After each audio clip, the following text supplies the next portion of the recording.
So ngayong araw naman guys, samahan nyo naman kami mamuhag ditong napakalaking pulot pukyutan. At grabe guys, sobrang tatapang ng mga bubuyog. Talagang hinabol kami at pagkatapos guys namin magpuhag ay naglambat naman kami dito sa palaisdaan. At eto nga pala guys yung mga nahuli namin, sari-saring isda. Kaya samahan nyo na ulit kami guys. So what's up guys? What's up? Mahanapadaan lang. So ngayong araw nga guys, nandito na naman tayo sa mangroves at may panibagong adventure nga tayo.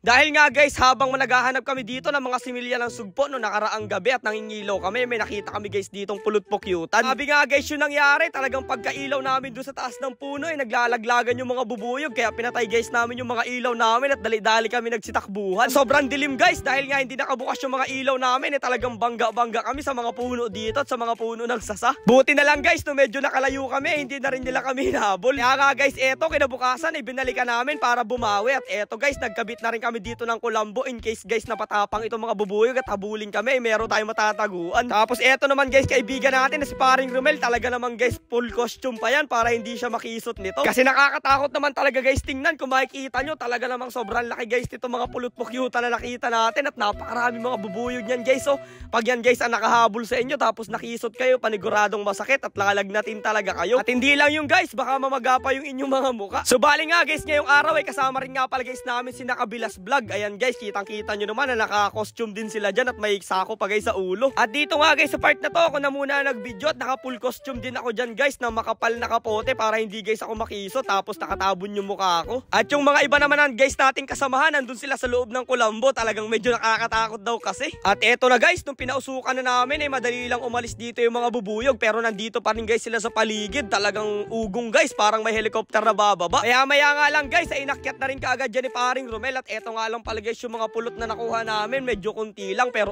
okay na rin yan guys. Pwede na rin nating ipanggamot guys sa mga ubo yan. Sabi kasi nila mabisa daw talaga guys itong pulot pukyutan tapos lalagyan mo ng kalamansi na igagamot sa ubo. Totoo ba yun guys? Paki-comment nga sa baba kung totoo yung ganong style ng panggagamot ng mga ubo ng mga tao. Yan lang yung mga pulot to. Yan lang. Ilas kayo kabilas. Wow! Oh guys oh. Para mas masarap yan lalo. Ang tamis kabilas. Wow, hindi oh. Sarap. Fresh na fresh. Ay, no pulot to.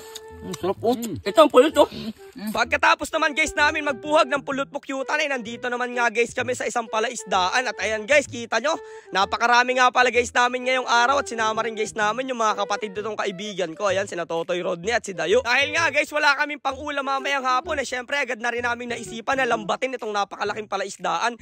Ito nga pala guys, palaisdaan na to ay wala siyang laman at sira siya. Yung mga natitirang isda lang guys na mga pumapasok dito ang mahuli natin. Grabe guys, sobrang gandang palaisdaan ito. Hindi na rin nga guys namin pinatagal dyan. At ayan, hinatay na rin kaagad guys namin itong lambat namin ginagamit. Talaga naman guys, walang pagod itong mga to sa adventure na ginagawa. Pagkatapos mamuhag ng pukyutan, talaga naman guys naglambat pa tayo. Syempre naman guys, sayang naman kasi ang isang araw kung magtatambay lang tayo at walang gagawin. Kasi kung gusto talaga guys natin maging maayos yung buhay natin at magkaroon ng progress at pagbabago, syempre kailangan natin yan. Maya-maya nga lang guys, may tumitig na rin kaagad dito sa lambat namin na isang bangus at kinuha na kaagad ng tatay ko. At ayan guys, marami sana kaming mahuli kaso nagtatalunan guys yung ibang mga bangus at yung mga banak. Pero kahit paano naman guys, nakahuli rin kami dito. Ayan guys, kapit-kapit ni Totoy Rodney yung mga nahuli namin. Siya daw magdadala para hindi daw guys makatakas. Sayang nga lang guys, napakarami sana naming mahuli dito mga isdang banak at saka bangus. Talaga guys, nagtatalunan sila at medyo mailap na. Pero okay na rin naman guys, kahit paano may nahuli naman kami dito ng mga kaibigan ko na pwede namin guys ipang ulam mamayang gabi. At kung nakarating ka guys dito sa punto ng video namin na to, ay maraming salamat sa panonood at suporta nyo. Huwag nyo sana kalimutang i-share at mag-iwan kayo guys dyan sa comment section. Paki-comment guys kung mga taga saan lugar kayo para sa susunod na vlog natin. Syempre may shoutout ko ulit kayo. Bale, eto na nga pala guys yung mga nahuli nating isda doon sa paglalambat natin. Ayan guys, isdang bagaong, banak, tambog, talakitok at meron din guys isdang bangus tayo dito nahuli.